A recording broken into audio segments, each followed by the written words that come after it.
ಮಾಜಿ ಮುಖ್ಯಮಂತ್ರಿ ಮಾಜಿ ಕೇಂದ್ರ ಸಚಿವ ಎಸ್.ಆರ್. ಬೊಮ್ಮಾಯಿ ಅವರ 100ನೇ ಜನ್ಮದಿನದ ಅಂಗವಾಗಿ ಬೊಮ್ಮಾಯಿ ಕುಟುಂಬಸ್ಥರು ಶುಕ್ರವಾರ ದಿವಂಗತ ಎಸ್.ಆರ್. ಬೊಮ್ಮಾಯಿ ಜನ್ಮಸ್ಥಳವಾದ ತಾಲೂಕಿನ ಕಾರಡಗಿ ಗ್ರಾಮದ ಶ್ರೀ ವೀರಭದ್ರೇಶ್ವರ ದೇವರಿಗೆ ವಿಶೇಷ ಪೂಜೆ ಸಲ್ಲಿಸಿದರು.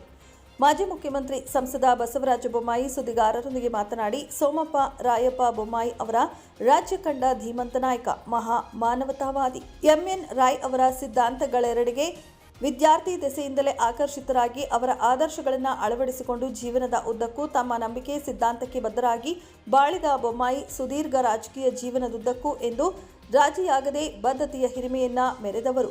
ಅವರ ಜನ್ಮ ಶತಮಾನೋತ್ಸವ ರಾಷ್ಟ್ರದಲ್ಲಿ ದಿವಂಗತ ಎಸ್.ಆರ್. ಬೊಮ್ಮಾಯಿ ಅವರೊಂದಿಗೆ ರಾಜಕೀಯ ಹಾಗೂ ಸಾಮಾಜಿಕ ಚಿಂತನೆ ಕಾರ್ಯದಲ್ಲಿ ಪಾಲ್ಗೊಂಡ ಹಿರಿಯರೊಂದಿಗೆ ಚರ್ಚಿಸಿ ಸಾಮಾಜಿಕ ಚಿಂತನೆಯೊಂದಿಗೆ ವಿವಿಧ ಸ್ಥಳಗಳಲ್ಲಿ ಜನ್ಮ ಶತಮಾನೋತ್ಸವ ಸಮಾರಂಭ ಆಯೋಜನೆಗೆ ಸಿದ್ಧತೆ ಕೈಗೊಳ್ಳಲಾಗುತ್ತಿದೆ. ರಾಷ್ಟ್ರ ಮಟ್ಟದ ಕಾರ್ಯಕ್ರಮದಲ್ಲಿ ಪಾಲ್ಗೊಳ್ಳಲು ಪ್ರಧಾನಿ ನರೇಂದ್ರ ಮೋದಿಜಿ ಅವರೊಂದಿಗೆ ಚರ್ಚಿಸಲಾಗುವುದು. ದಿನಾಂಕ, ಸ್ಥಳವನ್ನು ತೀರ್ಮಾನಿಸಲಾಗುವುದು ಎಂದರು. ದಿವಂಗತ ಎಸ್.ಆರ್. ಬೊಮ್ಮಾಯಿ ಅವರ ಹೆಸರಲ್ಲಿ ರುದ್ರಾಭಿಷೇಕ ಸೇರಿದಂತೆ ವಿವಿಧ ಪೂಜಾ ಕೈಂಕರ್ಯ ಕೈಗೊಳ್ಳಲಾಯಿತು.